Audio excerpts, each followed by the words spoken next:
절망 중 위로 감사 충량 못할 은혜 감사 크신 사랑 감사해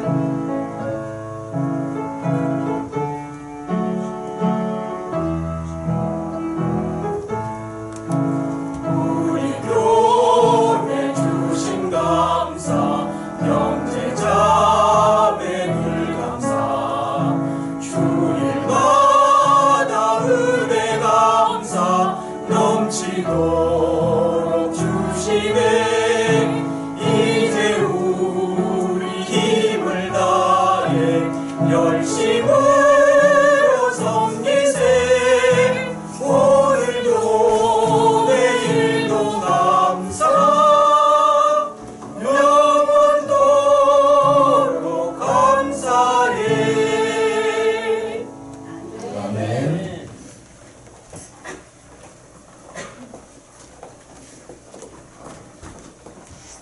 오늘 우리에게 주시는 하나님 말씀은 고린도 후서 13장 5절 말씀입니다. 그리고 주보에 나와 있는 말씀과 다를 겁니다. 원래 계획은 주보 넷째까지 계획은 지난주로 했던 시리즈 설교를 준비하다가 성찬식도에 그래서 하나님 주신 마음이 고린도 후서 13장 5절 말씀을 전하도록 마음에 감동을 주셔서 이 말씀을 다시 준비하게 됐는데요. 한 절 말씀인데 찾으셨으면 우리 같이 이 말씀을 읽도록 하겠습니다. 너희는 믿음 안에 있는가? 너희 자신을 시험하고 너희 자신을 확증하라. 예수 그리스도께서 너희 안에 계신 줄을 너희가 스스로 알지 못하느냐? 그렇지 않으면 너희는 버림받은 자니라. 아멘. 확인하고 확증하라 제목으로 말씀을 전하겠습니다. 오늘은 이제 세례식이 있고요, 또 성찬식이 있는 주일입니다. 세례와 성찬이 있을 때마다 우리가 오늘 말씀과 같이 확인해야 할 것이 있고 확증해야 할 것이 있습니다. 고린도 교회에 대한 소개는 우리가 여러 번 기회를 통해서 했기 때문에 고린도 교회 그러면 어떤 교회에 대한 이미지가 생각될 수 있을 것입니다.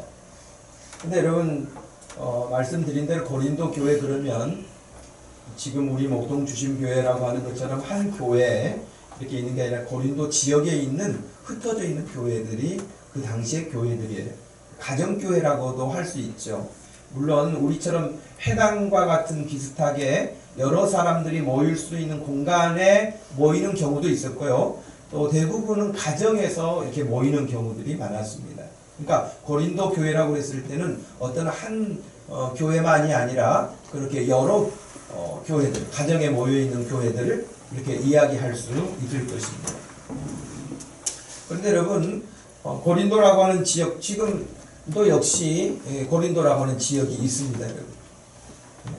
그리스 남단 쪽에 이렇게 보면 코린토스라고 해서 지금도 현재 지명이 그대로 고린도로 돼 있고요. 또 거기 여행 다녀오신 분들이 찍은 사진을 제가 보니까 여전하게 고린도로 가는 이정표도 그대로 있는 걸 보면 그 지명까지도 그대로 있다는 게 참 신기하지 않아요? 서울도 옛날 지금 우리가 서울이라고 하지만 옛날에 한성이라고도 하고 다 그렇게 했는데 지금도 여전하게 이제 여기 도시가 있는 것처럼 마찬가지로 고린도라고 하는 지역도 그렇게 현존하고 있는 곳이죠. 근데 고린도라고 했을 때는 여러분 영어 사전에서 고린도라고 하는 부분, 그런 고린도에 대한 부분들을 찾기 위해서 아마 스페링을 쳐보면 4가지 정도로 그 고린도에 대한 부분을 이야기를 합니다. 그러니까 고린도 지역에 로마 시대에 가졌던 어떤 특정한 문화가 있어요. 그렇기 때문에 고린도의 어떤 문화를 설명하는 그런 의미로 고린도를 설명하기도 하고요. 또 다른 부분에서는 그 도자기를 많이 만들었다고 그래요. 그 시대에 그 지역에서. 그래서 고린도에서 이렇게 생산되는 도자기가 또 유명했고, 그래서 고린도 제품이라고 한다면 사람들이 좀 신뢰감을 더 가질 수 있는 그런 어떤 이유도 있는데, 참 의외롭지 못한 가운데 하나가 있어요. 그게 뭐냐면, 여러분 영어 단어에서 소돔이라고 하는 단어를 치면 음란하다, 동성애, 성범죄 뭐 이런 의미로 타락한 의미를 쓸 때에 소돔이라고 하는 단어가 지금도 쓰입니다. 그런데 고린디안이라고 하는 단어를 검색해 보면 여전하게 똑같은 그런 부분이 있어요. 사치스러움, 방탕함, 음란함 이런 의미가 야, 쟤 고린도인 같아 이런 이야기할 때 욕이 되는 거예요. 그만큼 그 도시가 성적으로 타락했어요. 자, 이런 경제적으로도 굉장히 왕성하게 활동이 있었고요. 문화적으로도 그랬고 성적으로도 타락한. 여러분 지금 뭐 우리나라에서뿐만 아니라 세계적으로도 그렇고 우리나라에서도 뭐 성소수자라고 하는 이름으로 동성애자들이 드러내놓고 자기들의 어떤 정체성을 커밍아웃 하면서 아무렇지 않게 이야기하는데 참 사실은 부끄러운 일 아니겠습니까? 물론 그들은 우리 때에 대해서 아주 막 심하게 말도 하고 싶겠지만은 어찌됐든 그건 정상적이지 않다고 분명하게 성경에서는 말씀하고 있습니다. 그런데 그런 동성애는 여러분 지금만 있는 게 아니죠. 이미 소돔과 고모라 성이 있었잖아요. 그럼 소돔과 고모라 성이 있던 시대가 언제입니까? 그러니까 인간이 하나님으로부터 말씀을 떠나 하나님의 말씀에 불순종하고 타락할 때부터 인간이 갖는 죄악의 습성은 똑같아요. 아담 때나 지금 사는 사람들이나 사람들의 어떤 그 모습만 다를 뿐이지 살았던 시대만 다를 뿐이지 원래 가지고 있는 타락의 본질성이라고 하는 것은 동일해요. 그러니 우리가 지금 야 세상 말세야 말세 막 그러면서 지금 성적으로 타락한 것 같지만 그 옛날에는 더 성적으로 타락했어요. 그런 도시 고린도 도시였거든요. 근데 그런 도시에 사도행전 18장의 말씀을 보면 사도 바울이 2차 전도 여행 때 데살로니가를 지나서 베레아를 지나서 고린도라고 하는 지역에 들어갔어요. 그러니까 이 지역에 들어갔는데 너무 문화가 이런 문화란 말이죠. 사람들은 왕성하고 활동력이 많은 것 같고 막 그렇지만은 타락한 도시. 그런 지역에 가서 바울이 예수 그리스도의 복음을 전하기가 쉽겠습니까? 어렵겠죠. 당연히. 왜? 관심이 없잖아요. 그리고 그런 문화 가운데서 익숙해진, 습득되어진 가치관이라는 게 있잖아요. 보고 자란 게 그거잖아요. 그들의 세계관, 그들의 가치관, 그들의 전통, 문화 이런 것들이 그냥 죄악에 의해서 생산되었고 축적되었기 때문에 그런 사람들에게 사도 바울이 가서 예수 그리스도의 복음을 전하니 그 복음이 귀에 잘 들어오지 않았을 것입니다. 그럼에도 불구하고 사도행전 18장 1절 말씀에 보면 이렇게 되어 있습니다. 그 후에 바울이 아덴을 떠나 고린도에 이르러 아굴라라 하는 본도에서 난 유대인 한 사람을 만나니 그래서 브리스길라를 같이 만났고요. 4절 말씀에 보니까 안식일마다 바울이 해당에서 강론하고 유대인과 헬라인을 권면했다. 하나님의 말씀으로 권면했어요. 그때에 바울이 하나님의 말씀에 붙잡혀 유대인들에게 예수가 그리스도시다 라고 하는 것을 예수가 그리스도라고 하는 것은 예수 그리스도, 예수가 하나님이 보내신 약속의 메시아다 그런 뜻이라는 거죠. 그러니까 특별히 유대인들은 메시아가 오기를 그렇게 학수고대하고 있었거든요. 메시아가 오기만 하면 메시아를 기다렸는데 다윗의 자손으로 보내시겠다고 한 그 메시아만 온다면 우리가 정말 좋을 텐데 우리가 이렇게 좀 억압받지 않고 살 수 있을 텐데 라고 하는 그런 생각 때문에 메시아를 고대했어요. 그런데 지금 바울이 유대인들에게, 그 메시아를 기다리고 있는 유대인들에게 예수가 바로 그 메시아다. 메시아다. 그리스도라고 하는 말은 그런 기다렸던 하나님이 보내신 메시아였음을 선포하는 거예요.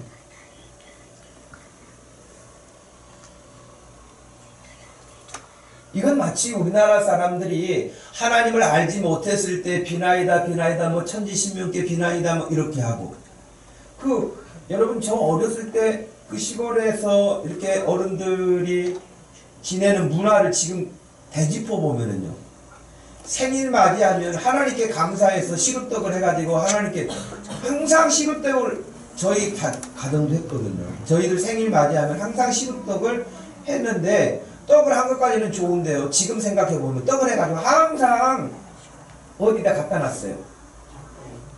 네. 잇목에. 왜 누가 그걸 먹으라고 갖다 놨을까요?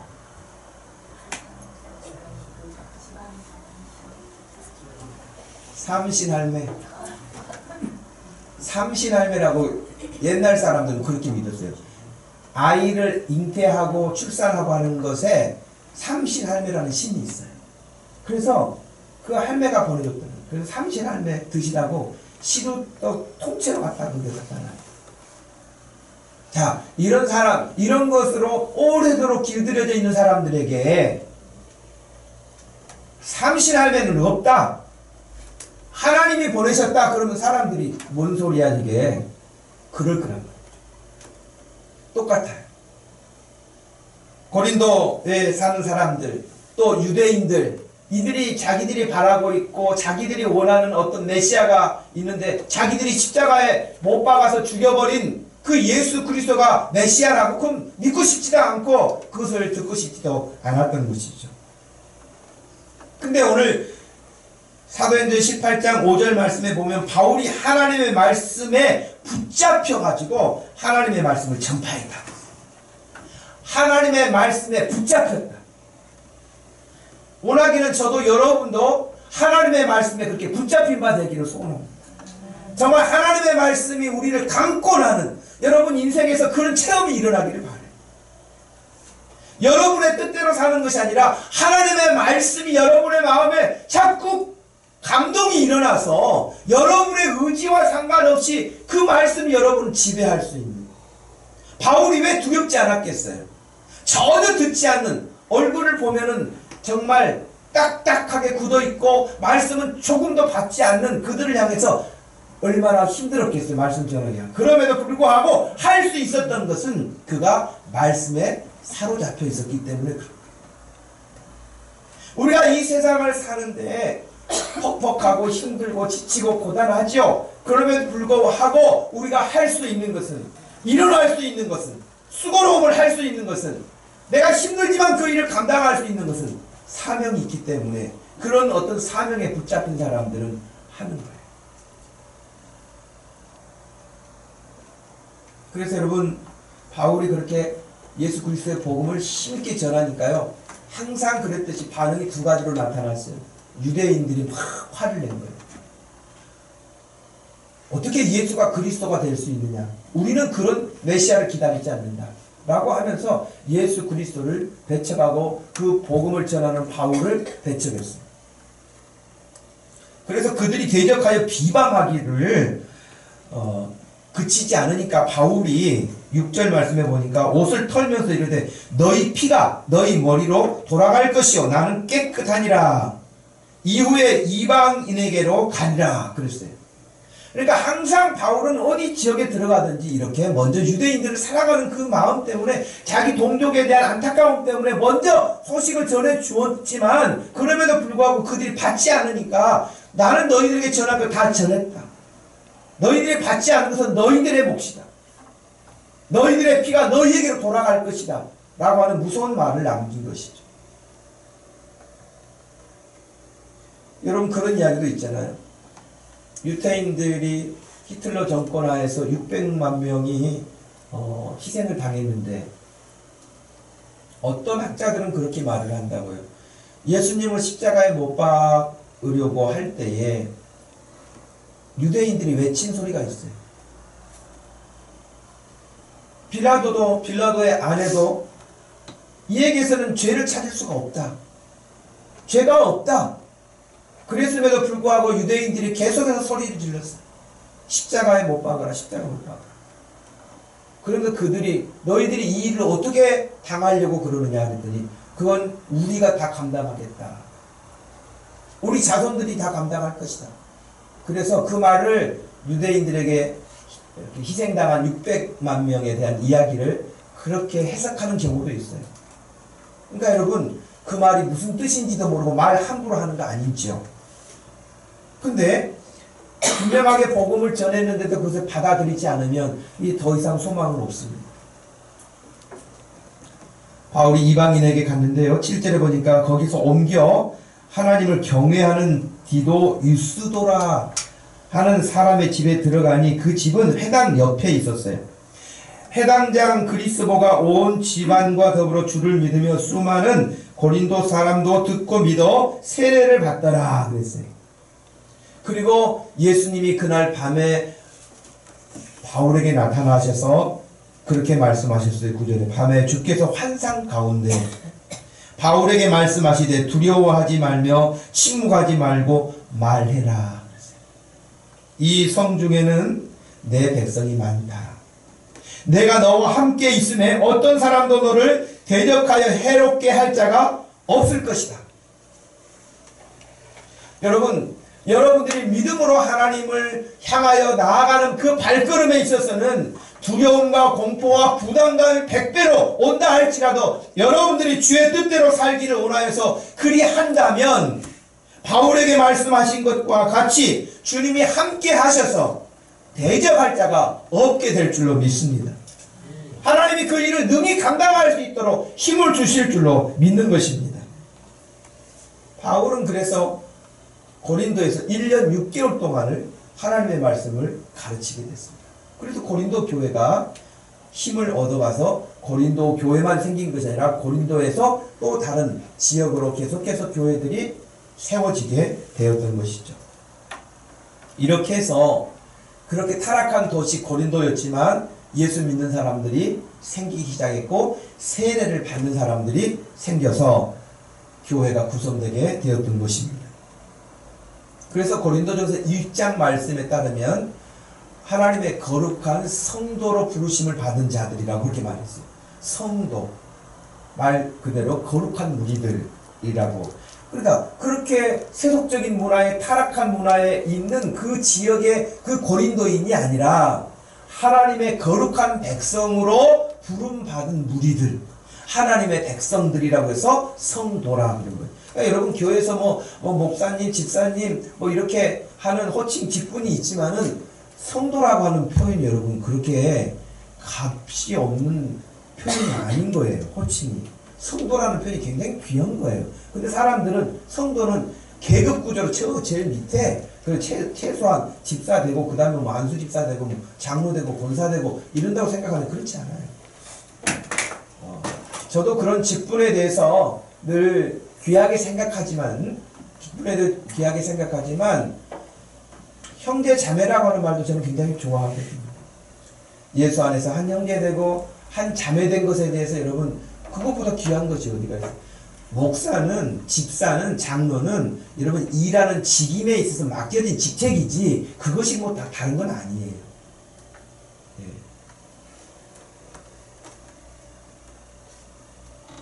철저하게 하나님 없이 살아온 문화와 세계관 그리고 가치관을 가진 사람들이 하나님을 섬기면서 세례를 받으면서 생각이 바뀌고 가치가 바뀌고 문화가 달라진 사람들, 그 사람들이 예수 믿는 그리스도인인 거예요. 그래서 그들은 생활의 문화가 달라진 거예요. 생활의 습관도 달라지는 거예요. 그렇게 최소한 하나님을 섬길 때에 세례받고 교회 안에 성도가 되었을 때는 최소한 거기에 그렇게 출발을 했던 거예요. 고린도 교회도. 그런데 우리가 여러분 잘 아는 것처럼 그렇게 출발했음에도 불구하고 고린도 교회가 성숙하지를 못한 거예요. 자라가지를 못했던 거예요. 자라가지 못하면 여러분 항상 거기에 뭐가 옵니까? 여러 가지 부작용이 나타나요. 정상적으로 자라야 되는데 자라지 못하잖아요. 그럼 부작용이 나타나요.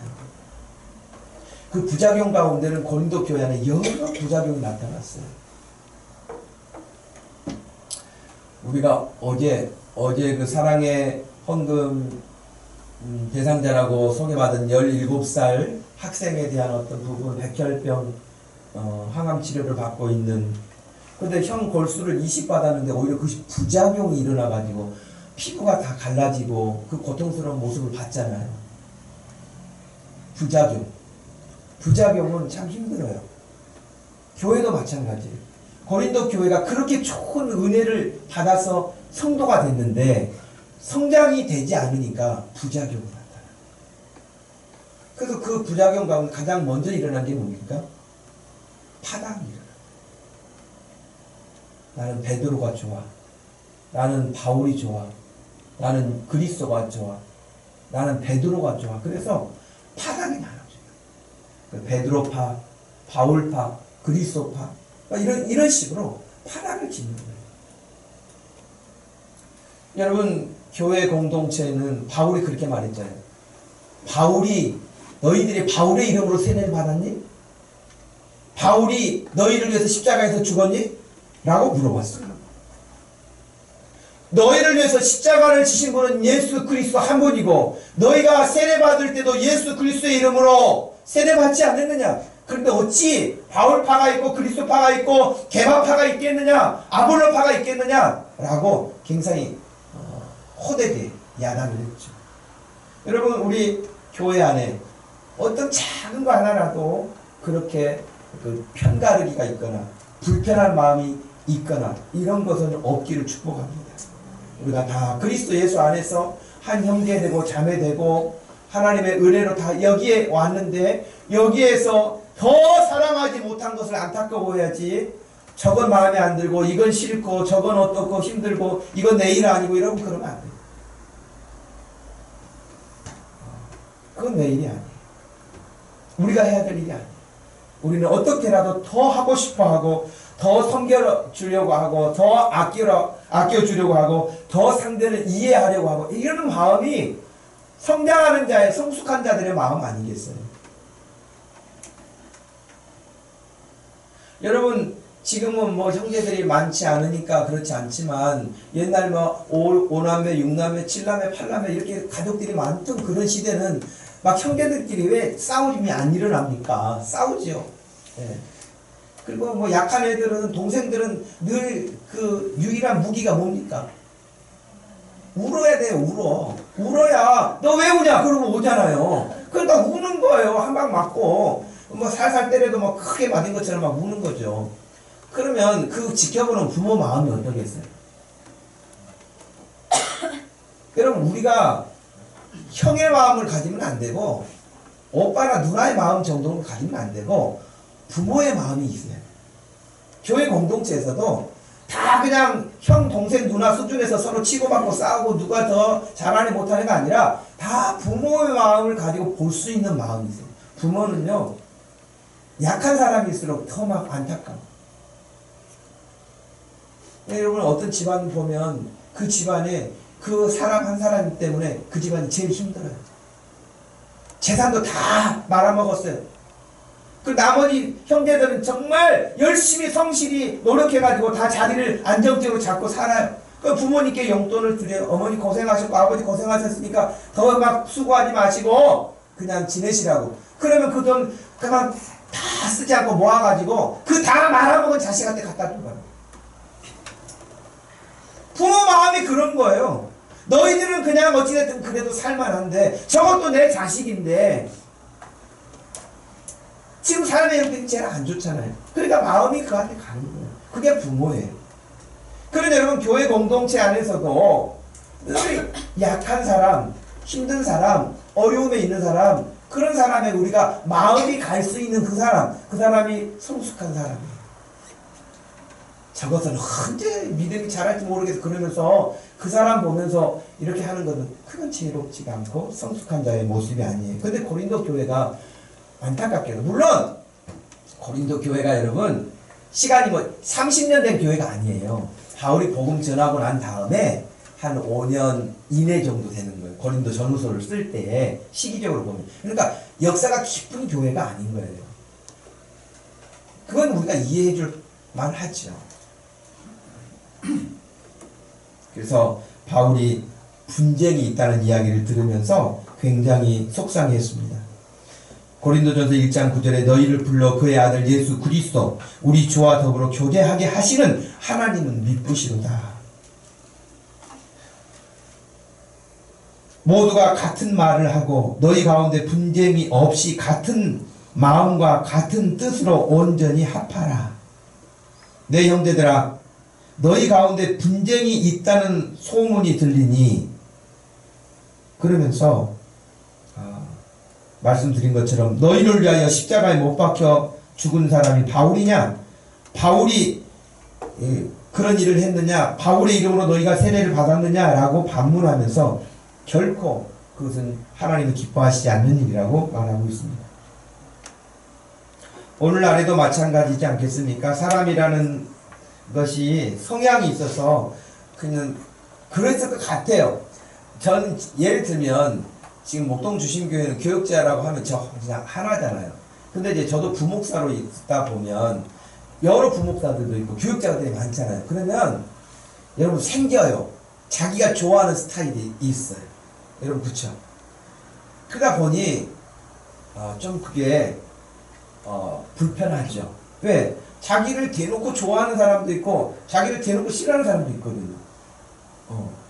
부목사 시절 때 그런 거 많이 경험해봤어요. 어떤 사람들은 아주 막 좋아하는 사람도 있는데 어떤 사람은 저만 보면 제가 뭐 자기한테 뭐 나쁘게 한 것도 없는데 저를 싫어하는 사람도 있어요. 설교도 마음에 안 든다고 그래요. 어떤 사람은 막 설교 은혜 받는다고 그러는데 똑같이 설교했지 제가 그 사람 보면 인상 쓰면서 설교한 적도 없는데 어떤 취향이 있어서 어떤 성향 때문에 그럴 수 있다고 봐요. 근데 그것도 뛰어넘는 게 우리 믿음이에요.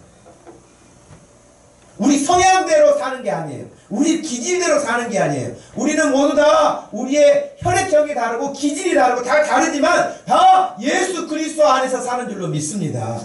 우리는 그런 믿음으로 사는 사람이지 내 기질, 내 성향 뭐 그런 거 가지고 사는 게 아니에요. 사탄은 바로 그런 점들을 아주 절묘하게 잘 이용하는 존재 아닙니까? 어떤 그런 마음, 내 눈에 마음에 들지 않고 내 생각에 마음에 들지 않고 그러면 바로 그 틈을 비집고 들어와서 간격을 점점점 넓히도록 합니다. 그리고 관계가 단절되게 만듭니다. 끊어지게 합니다. 또 어떤 사람은 교회 출석은 하지만 여전히 옛 습관을 버리지 못해서 은혜롭지 못하게 하는 정도를 벗어나서 세상 사람들도 하지 않는 일을 고린도 교인들 가운데는 했단 말이죠. 그러니 얼마나 욕됐겠어요.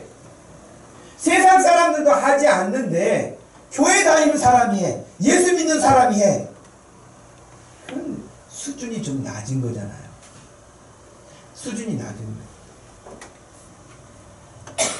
그 고린도 교회는 물론 아버지도 부도덕하죠. 아버지가 일부 일척이 아니라 아버지가 바람을 피워가지고 또 첩을 두고 있는 거예요.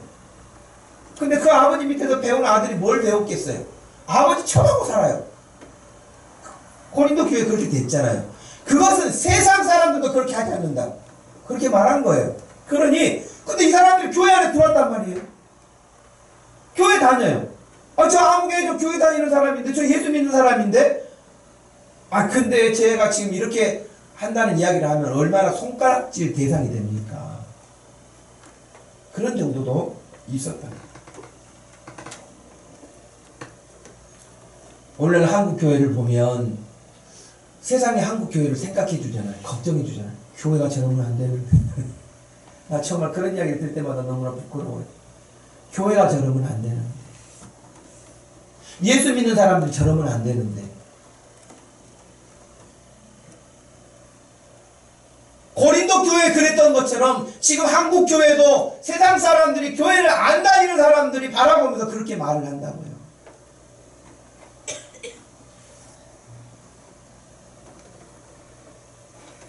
이런 이야기를 하자면 끝이 없을 텐데요.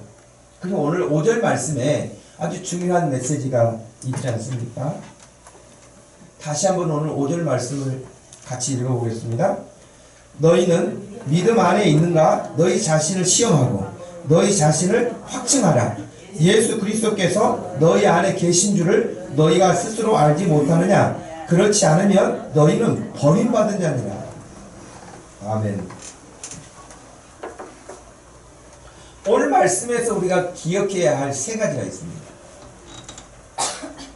그 첫 번째는 너희는 지금 믿음 안에 있는가? 믿음 안에 있는가? 이 말은 예수 그리스도 안에 있는가? 이 말 아니겠어요?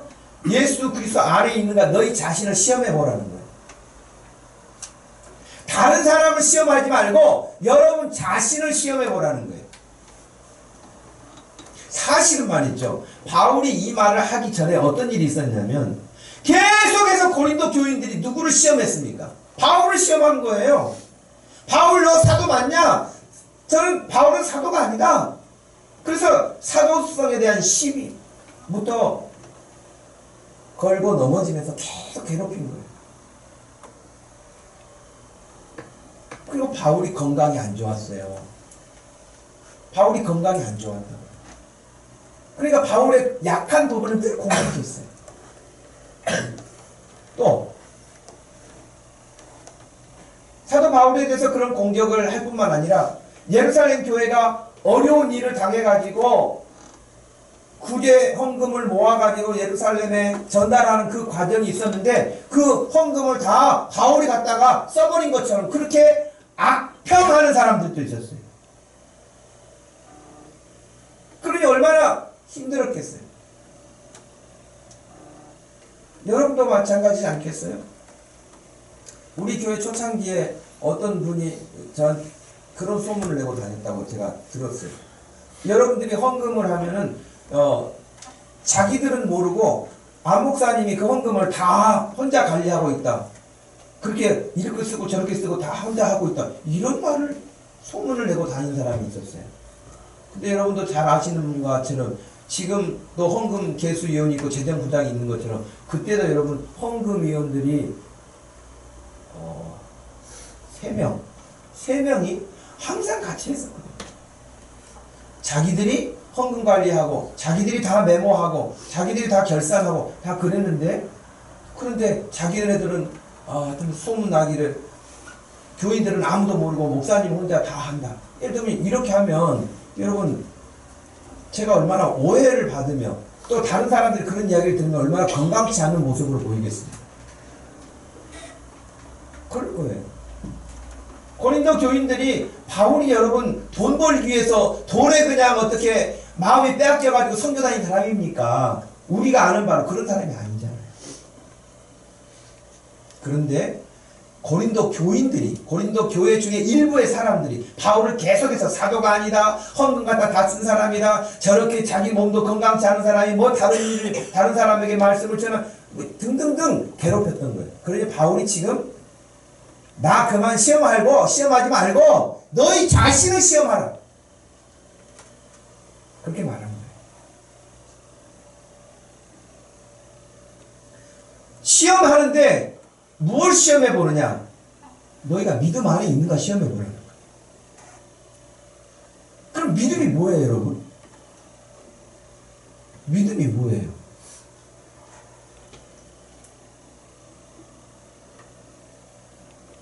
오늘 세례를 받아야 되는 윤주야. 믿음이 뭐냐?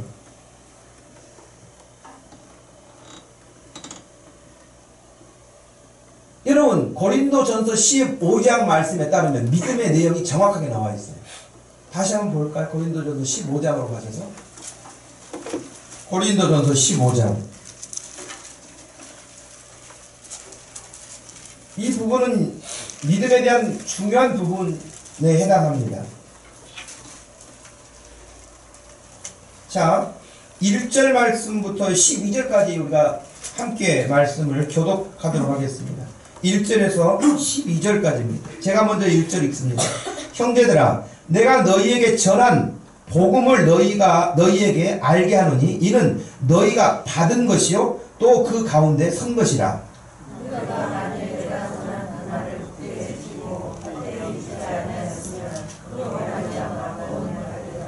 내가 받은 것을 먼저 너희에게 전하였노니 이는 성경대로 그리스도께서 우리 죄를 위하여 죽으시고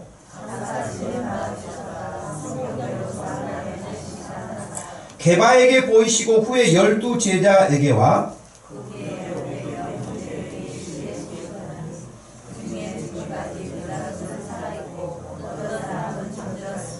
그 후에 야고보에게 보이셨으며 그 후에 모든 사도에게와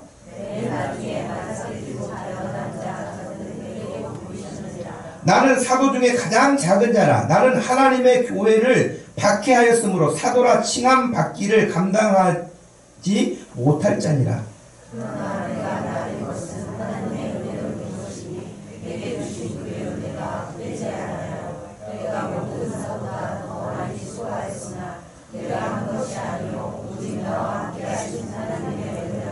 그러므로 나나 그들이나 이같이 전파함에 너희도 이같이 믿었느니라.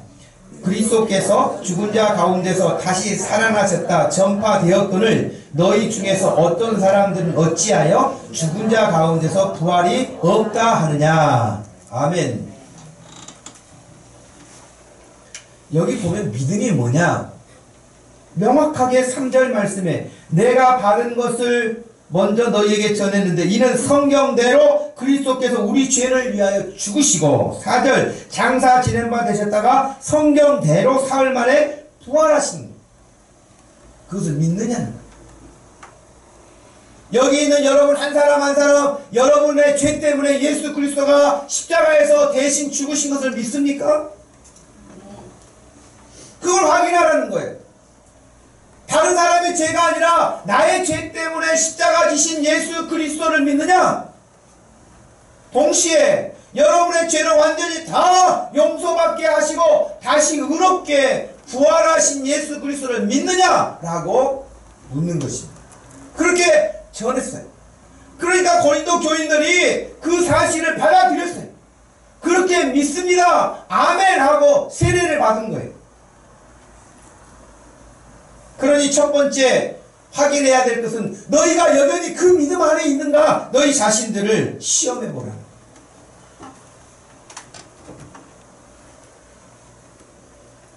이미 그렇게 믿게 되었는데 불구하고 벌써 사탄이가 공격이 들어와가지고 부활은 없다 하는 소문이 나기 시작하고 부활이 없다고 믿는 사람이 생겨난 거예요. 그런데 내가 너희에게 전했던 복음은 예수 그리스도의 십자가의 죽음, 성경대로 죽으신과 성경대로 3일 만에 부활하신 것과 다시 오실 예수 그리스도에 대한 그 말씀을 전해서 너희가 그렇게 해서 교회의 그리스도인이 되었는데 어찌 지금 와가지고는 그 중에서 한 가지를 빼냐는 거예요. 왜 이것은 빼고 저것은 빼고 그러냐는 거예요. 그렇지 못한다.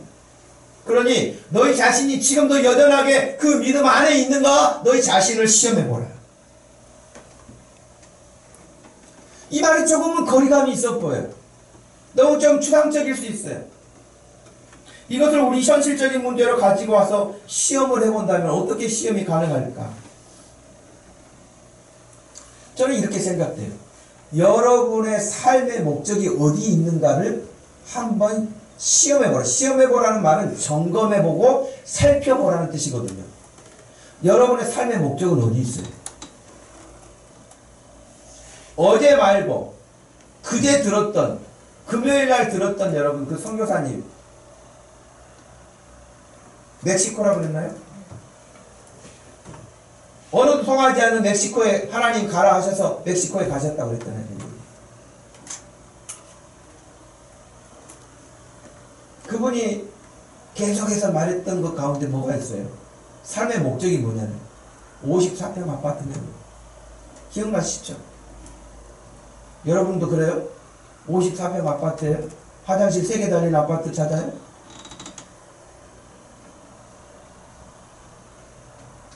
목적이 뭐냐는 거예요.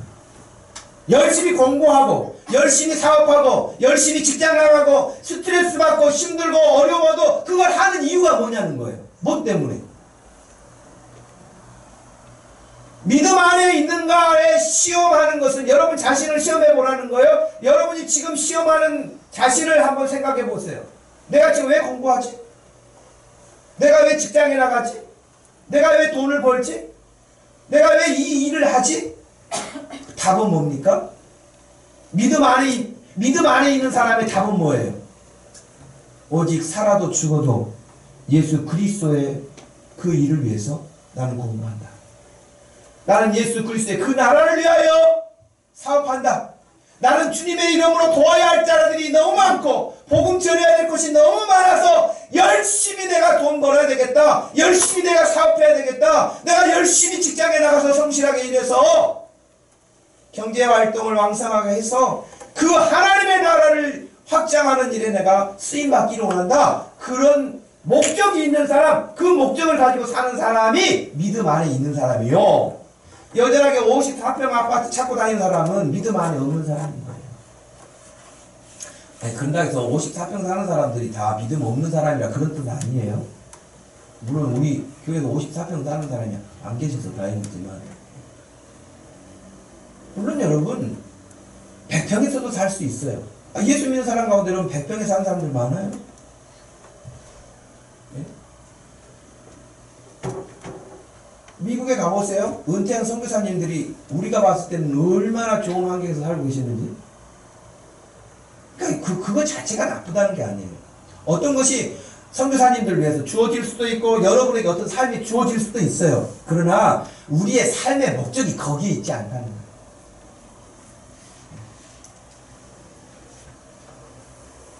제가 지난번에도 누구를 만났는데 그분도 그런 이야기를 하시더라고요.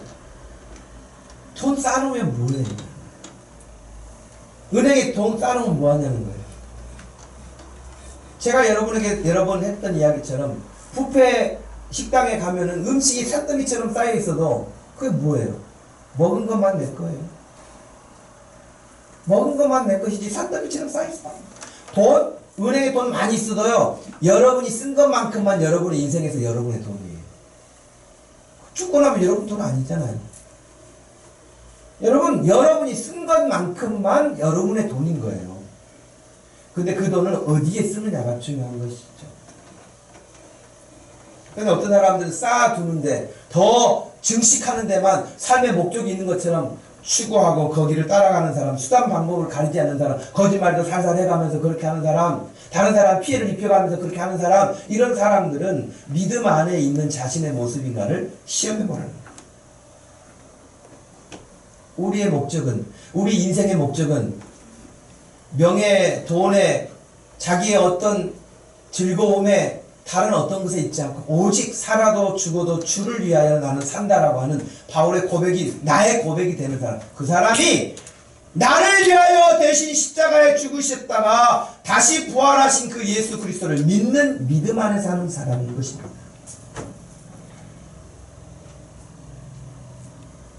바울이 그랬잖아요.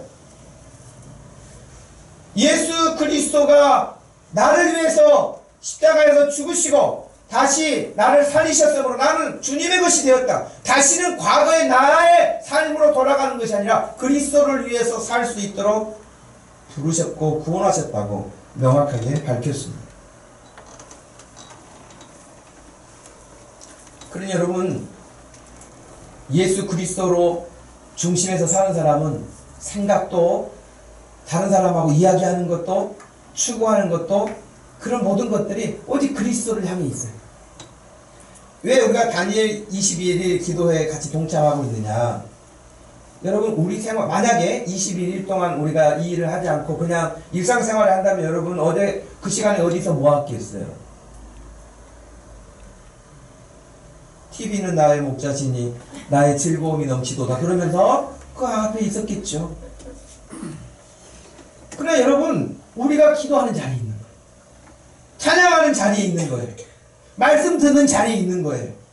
여러분, 그것은 우리의 생활이 돼야 돼요. 특별한 날만 그러는 게 아니라, 우리가 뭐 텔레비전도 아예 보지 못하고 영화도 보지 못하고 그런 의미가 아니라 우리의 생활 문화가 늘 그리스도와 가까워져야 된다. 그것이 믿음의 사람들의 삶의 방식이에요. 주님과 대화. 여러분, 지금 우리가 열흘 동안 들었던 가운데 제가 특징을 한 가지 말하라고 한다면 그 많은 10명의 간증자들과 그 강사들을 통해서 한 가지 공통점이 있는데 그건 뭐냐면 늘 주의 음성을 듣고 움직인다는 거예요. 멕시코 누가 가라고 해서 간 거 아니잖아요. 에티오피아 누가 가라 해서 간 거 아니잖아요. 돈 벌러 간 게 아니잖아요. 기도 중에 주님과 교제하는 중에 가라고 말씀하시는 주의 음성을 감동으로 받는 거예요. 여러분에게도 그런 은혜가 있길 바라요. 아유 목사님 그러다가 에티오피아 진짜 가면 어떻게 하려고 그래. 가세요. 우리가 선교 후원금 할 테니. 여러분 늘 주의 음성을 주님과 교제하는 관계 속에서 그런 음성을 듣는 거예요. 그러니 잘 못 들으니까 설교 시간에 제가 이렇게 소리를 높여가지고 하는데도 소리 지르는 목사님 소리라고 뭐가 생각하지 주의 음성을 못 듣는 거예요. 여러분의 귀가 열리기를 축복합니다. 그러니 너희 자신을 시험해보라고 바울이 그렇게 첫 번째 이야기를 했어요. 두 번째는 너희는 믿음 안에 있는가 너희 자신을 시험한 다음에는 확증하라는 거예요. 확증해라. 네가 믿음 안에 있다는 사실을 확인시켜 주어라. 이거예요. 시험해보고 확증해.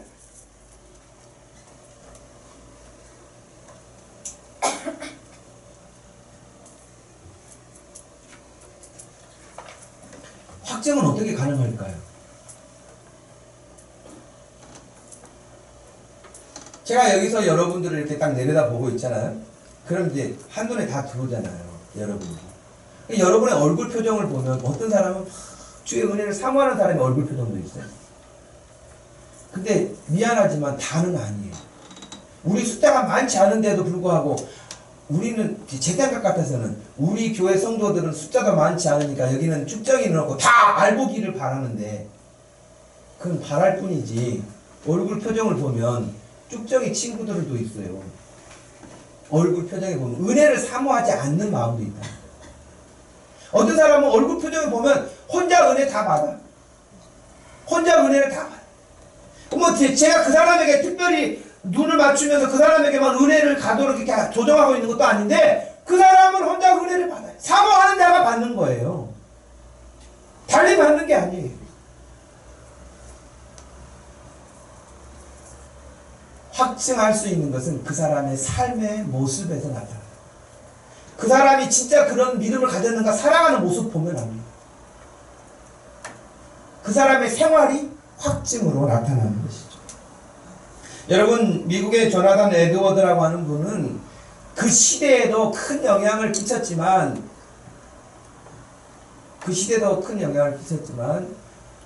후대까지 지금도 그 사람에 대해서 연구해서 박사학위를 받은 사람들이 수천 사람이에요. 그 사람을 연구해서 박사학위를 받아요. 근데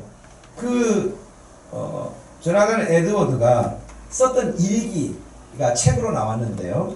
그 책에 예를 들면 1703년 10월 5일부터 1758년 3월 22일 그 사이에 일기에 점검이라는 일기 항목이 있습니다.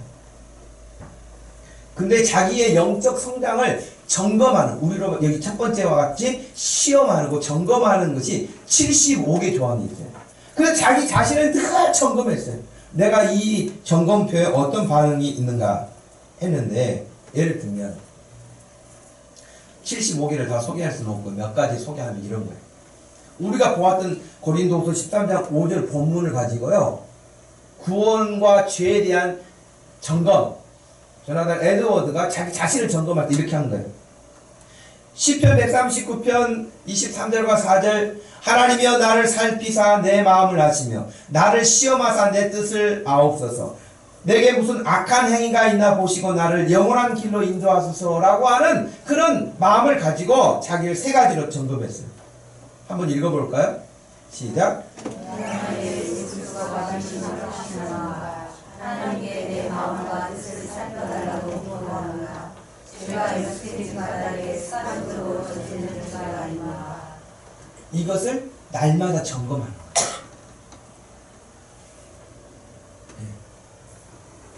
내가 그리스도 안에 있는가? 예수 그리스도가 내 안에 계시는가?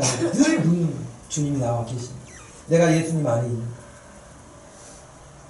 하나님께 내 마음과 뜻을 살펴달라고 내가 기도하고 사는가?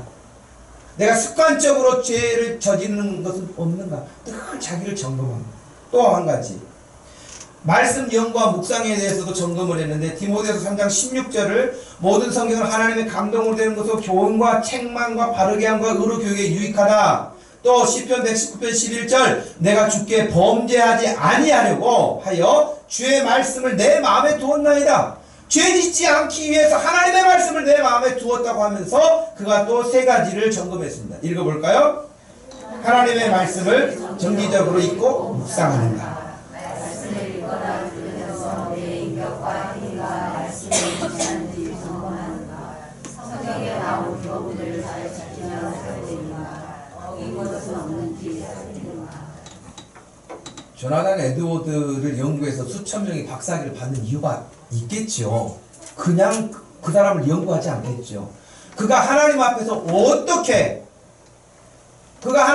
어떤 믿음으로 살았는가 하는 것들을 충분히 알 수 있도록 하는 장면인데, 마지막 세 번째 한 가지만 더. 그는 가족에 대한 점검도 이렇게 이야기를 했습니다. 에베소서 5장 33절, 6장 4절, 골로새 3장 20절 말씀을 보면서 자기를 점검했어요. 너희도 각각 자기 아내 사랑하기를 자신같이 하고 아내도 자기 남편을 존경하라. 아비들아 너희 자녀를 노엽게 하지 말고 오직 주의 교훈과 훈계로 양육해라. 자녀들아 모든 일에 부모에게 순종하라. 이는 주 안에서 기쁘게 하는 것입니다. 그러면서 또 세 가지를 점검했습니다. 그 세 가지가 뭡니까? 읽어봅시다. 시작. 가족들을 돕고 친절하게 대하며 사랑을 베푸는가. 자녀로 부모의 교훈과 책망을 기꺼이 받아들이면서 그들을 존중하는가. 변호사를 존중하고 기억하여 세상의 모든 눈물을 다 버리는가. 예. 믿음으로 살기 위해서 하나님 앞에 자기를 점검하고 자기를 시험하고 믿음 안에 있는가 확증하기 위해서 살았던 조나단 에드워드가 이런 마음을 가지고 살았습니다. 우리는 에드워드가 아니니까 그렇게 살지 않는다. 물론 그렇게 말할 수도 있겠지만 여러분, 우리가 거기에 비한다면 너무나 허술하지 않아요? 우리 너무 헐렁헐렁하게 사는 거 아니에요? 점검이 뭔 점검이에요? 그냥 성경 한 구절도 못 보고 하루가 지나가는 때가 있고, 주님 별로 생각지 못하고 기도도 못하고 주님과 아무 상관없이 하루 종일 바쁘게 살고 그냥 그렇게 끝날 때가 있는데, 자기 자신을 늘 그렇게 점검하면서 혹이라도 하나님의 말씀에서 어긋날까, 곁길로 갈까, 빠질까. 그 사람들이 이렇게 믿음으로 살았던 거예요. 믿음의 사람들이. 오락에는 여러분, 저나 여러분들이 하나님 앞에서 늘 자신을 시험하고 확증을 얻어서 믿음에 확실하게 선 사람들로 하나님께 영광 돌리기를 소원합니다. 세 번째 마지막은 너희는 너희 안에 예수가 너희 안에 계신 줄 알기를 바란다 그랬어요. 바울은 만약에 너희 안에 예수가 계시지 않는다면 너희는 어떤 사람이라고 그랬어요? 버림받은 사람이라고 그랬어요. 근데 바울이 지금 말해주고 싶어하는 것은 지금 너희 안에, 너희가 아까 말씀처럼 고린도전서 15장 3절 4절처럼 너희에게 내가 전해주었을 때 너희가 그것을 받지 않았느냐, 믿지 않았느냐, 그렇다면 예수님이 너희 안에 계신 것을 너희가 잊지 않기를 바란다. 너희 안에 예수님이 계신 것을 알기를 바란다 그랬어요.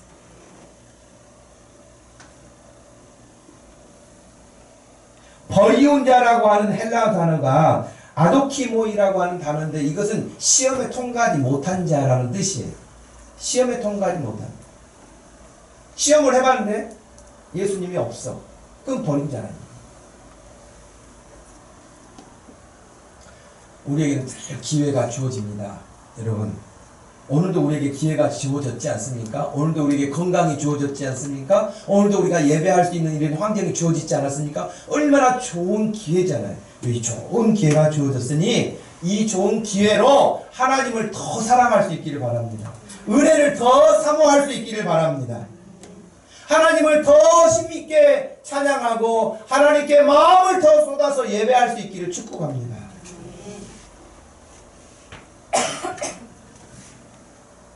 우리에게 6.25 때처럼, 일제시대 때처럼, 로마 시대처럼 그렇게 화형을 당하고 모판 위에를 걸어가야 하고 손톱과 발톱이 다 뽑힘을 당하고 그런 고문이 있는 그런 환경도 아닌데도 우리 믿음을 허술하게 관리한다면, 그런 불같은 시험이 온다면 우리에게 어떻게 믿음을 지키겠습니까?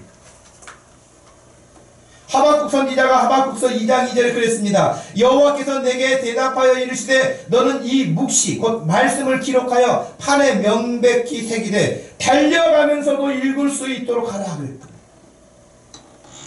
달려가면서도 말씀을 볼 수 있도록 하라.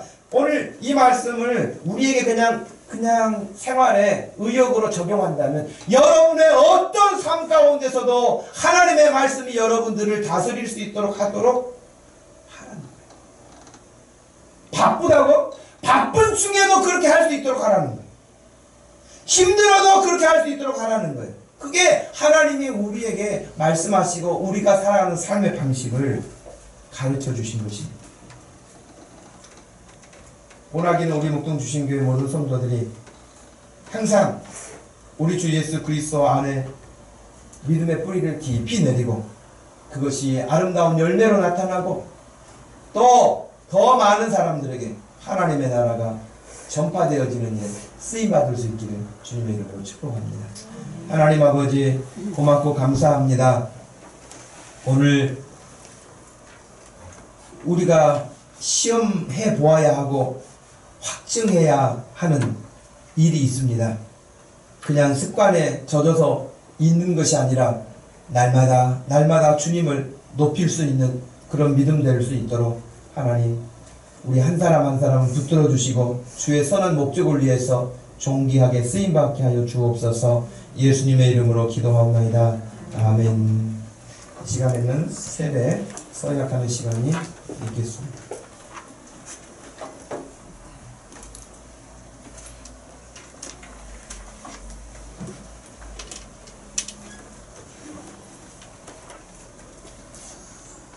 이 세례를 받게 되는 김윤주 학생은 자리에서 일어나시기 바랍니다.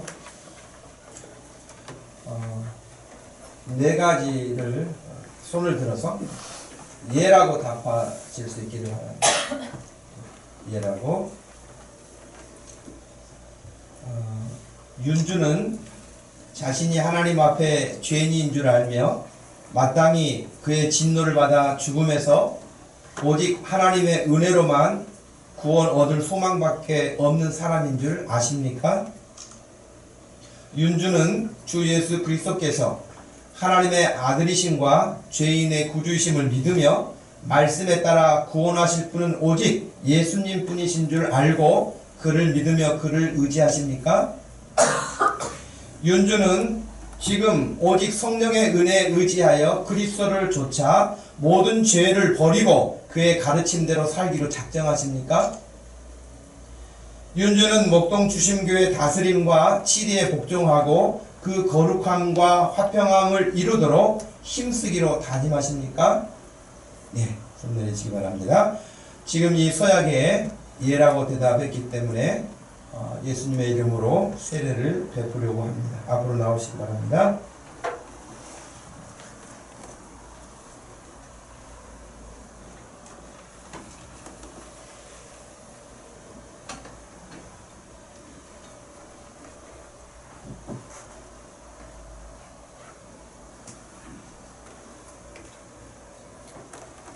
우리 예수님께서 주님의 이름으로 세례를 베풀라고 말씀하신 대로 오늘 윤주에게 세례를 베풀려고 합니다. 이제 사랑하는 딸 윤주가 예수 그리스도를 자신의 구주로 고백하고 많은 사람들 앞에서 선언하고 약속했기에 예수님의 이름으로 세례를 베풀려고 합니다. 지금은 우리 주 예수 그리스도와 또 우리 하나님 아버지와 성령의 이름으로 세례를 주노라. 아멘.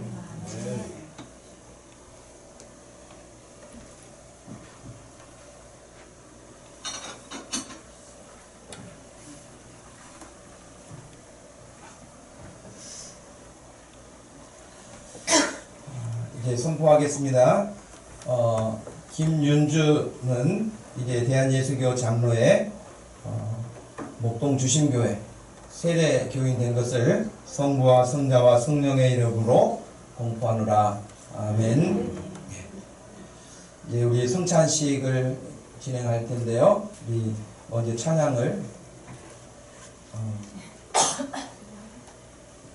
자, 우리 윤주 그래요. 축하합니다.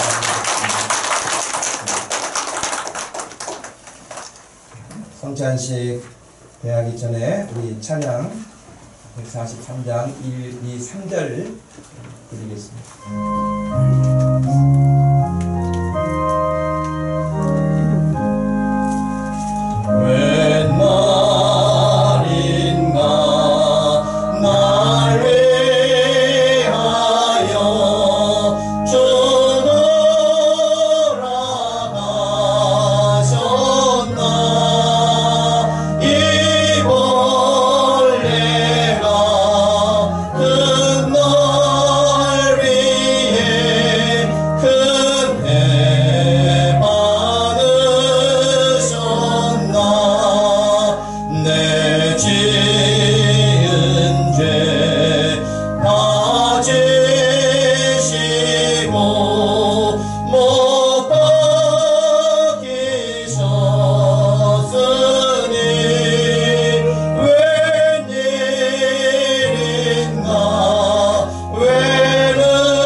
성찬포 거둬 주시기를 바랍니다.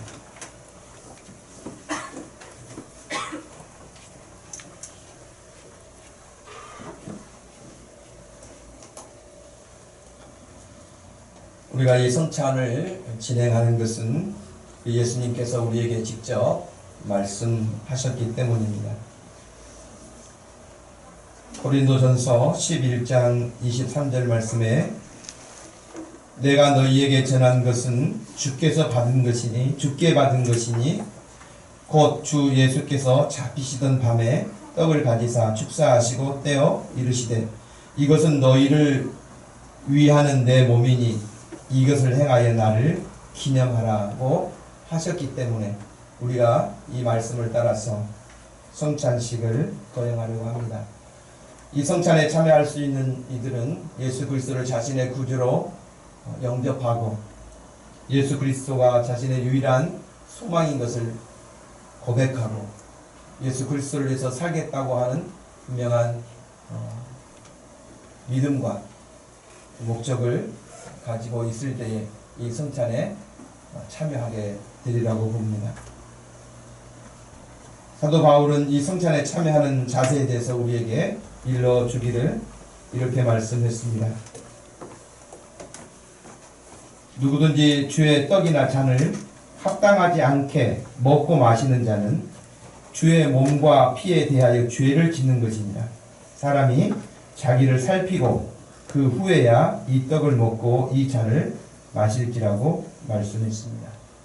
여러분들이 성찬에 앞에 나오셔서 참여하실 때 자신을 잘 돌아보시고 하나님 아버지 앞에 합당치 못한 것들은 회개하시고 내가 처음 세례 받았을 때에 받을 때에 주님 앞에 했던 약속들을 마음에 다시 기억하시면서 성찬에 참여할 수 있기를 바랍니다.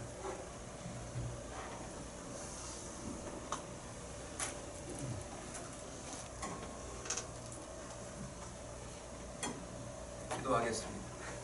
거룩하신 하나님, 저희가 주님이 우리에게 말씀하심을 따라서 나를 위하여 십자가에서 지키신 그 몸을 대하기 원하여 이 시간 함께 머리 숙였습니다. 주님의 성찬에 참여하는 사랑하는 모든 성도들에게 주의 큰 은혜를 부어주셔서 영원토록 주님 나라 가는 그 순간까지 변함없는 신실한 믿음의 사람들 되도록 축복하여 주옵소서. 예수님의 이름으로 기도합니다. 아멘. 여러분 앞으로 나오셔서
이에 예수께서 제자들에게 이르시되 누구든지 나를 따라오려거든 자기를 부인하고 자기 십자가를 지고 나를 따를 것이라 하고 말씀하셨습니다. 이 시간 우리가 함께 주의 떡을 대하며 주님을 온전하게 따르는 제자로 살겠습니다라는 고백을 담는 줄로 믿습니다. 우리 주님께서 이렇게 떡을 우리에게 주신 이후에 식후에 또한 그와 같이 잔을 가지시고 이르시되 이 잔은 내 피로 세운 새 언약이니 이것을 행하여 마실 때마다 나를 기념하라 하셨으니 우리가 주님이 나를 위해서 흘리신 십자가의 그 보혈을 기억하고 내가 다시 죄와 가깝게 지내지 아니하고 죄를 멀리하고 우리 주님을 따라 살겠습니다라는 고백으로 우리가 이 잔을 대하기 원합니다. 기도하겠습니다. 하나님, 이 시간에 우리 주님께서 허락하신 귀한 성찬에 함께 참여합니다. 그분이 죄가 없으심에도 불구하고 십자가에서 대신 그 처절한 고통을 다 감당하시고 우리를 억만 죄악에서 영원한 멸망에서 건져내시고 살게 하시고 새 생명을 주셨사오니 이제 이 잔을 대하며 우리 주님 앞에 부끄럽지 않는 주님의 백성으로 우리 주님의 제자로 살기를 다짐합니다.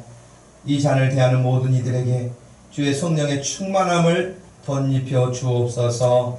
예수님의 이름으로 기도합니다. 아멘.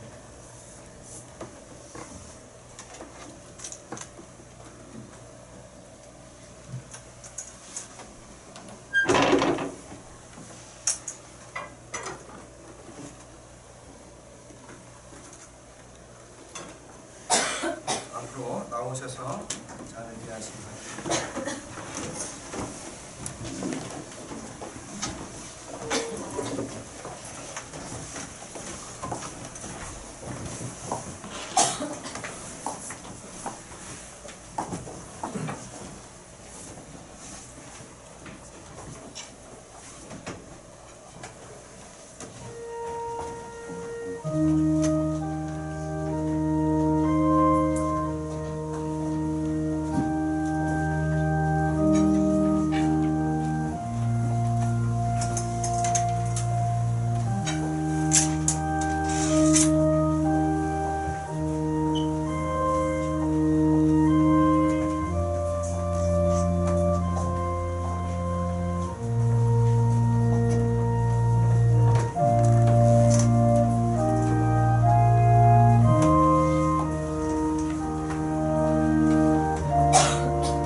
그는 죄를 범하지 아니하시고 그 입에 거짓도 없으시며 욕을 당하시되 맞대어 욕하지 아니하시고 고난을 당하시되 위협하지 아니하시고 오직 공의로 심판하시는 이에게 부탁하시며 친히 나무에 달려 그 몸으로 우리 죄를 담당하셨으니 이는 우리로 죄에 대하여 죽고 의에 대하여 살게 하려 하심이라. 그가 채찍에 맞음으로 너희는 나음을 얻었나니 너희가 전에는 양과 같이 길을 잃었더니 이제는 너희 영혼의 목자와 감독 되신 이에게 돌아왔느니라.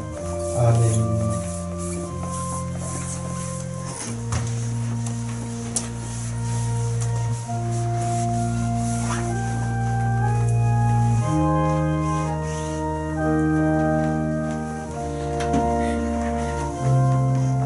우리 예수님은 제자들과 마지막으로 이 성찬을 대하시고 감람산으로 고난의 길로 가셨습니다.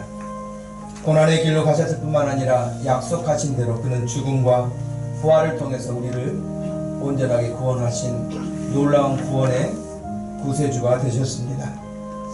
오늘도 함께 성찬에 참여한 모든 여러분들 그 주님을 더 사랑하는 복된 믿음 되기를 축복합니다. 기도하겠습니다. 하나님, 이 시간에 주님 우리에게 허락하신 귀하고 귀한 성찬에 함께 대하면서 우리 주님이 우리를 위해서 흘리신 십자가의 피와 나를 위해서 십자가에서 찢기신 그 몸을 잊지 않고 살기를 원합니다. 우리의 생각이 흐트러져 있고 우리의 가치관이 세상으로 향하여 있었을지라도 이제 다 그런 부분들을 정비하여 오직 우리 주 예수 그리스도를 바라볼 수 있도록 믿음의 눈을 활짝 열어 주옵소서. 예수님의 이름으로 기도하옵나이다. 아멘. 성찬도를 덮어주시기 바랍니다. 우리 아까 드렸던 143장 4절 5절 드리겠습니다. 내 얼굴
우리 하나님 아버지의 극진하신 그 사랑과 성령 하나님의 위로 교통하심이 우리 자신이 믿음에 있는가를 시험하고 확증하기를 원하시는 주님의 뜻대로 하나님의 선한 열매 맺으며 살기 원하는 사랑하는 모든 성도들 머리 위에 지금부터 영원토록 함께 계실지어다. 아멘.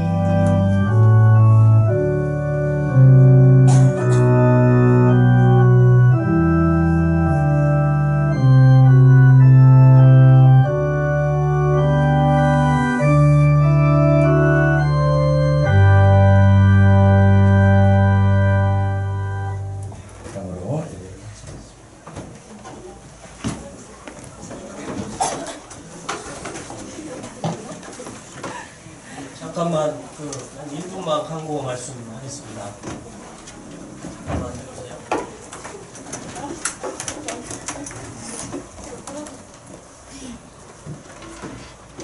다음 주에 추수감사를 맞이해서 우리가 올 초에 재정 보고할 때 추수감사 때 특별 재정 헌금을 약속을 했기 때문에 우리가 이번 한 주간 열심히 하나님께 기도하고 기도의 뜻대로 다음 주 추수감사